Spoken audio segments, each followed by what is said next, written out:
Ма вие станахте повече от курви вече, бе. За вас не имам думи вече. Ма то вие... Ма как си противоречите само? Ма той бил буклук, изневерява. Примерно. Обаче, като го видиш, оня другия с хубавата кола с парите, той не е буклук. Веднага става най-добрия, най-хубавия. А момчето, дето бачка в сервиза и ръцете само като моите от работа, не може да спи цяла нощ, да се чуди как да ти изведе на кафе утре, защото ти искаш най-марковото кафе. Най-скъпото кафе, с най-хубавите дрехи да се покажеш, да парадираш някакъв такъв фалшив начин на живот. Ма той веднага става оня другия, най-хубавия, най-добрия. Той не изневерява, ще го търпиш. Той има пари, естествено. Осъзнайте се малко.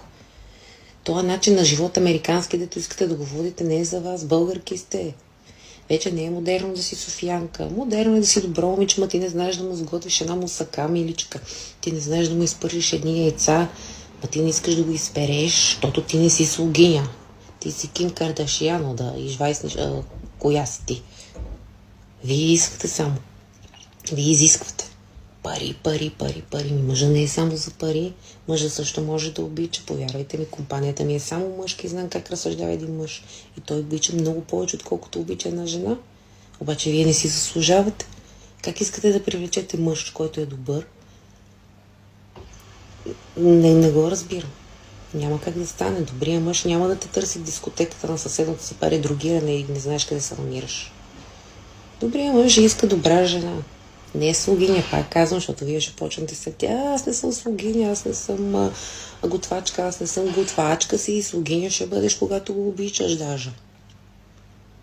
Да, работете, не изисквайте.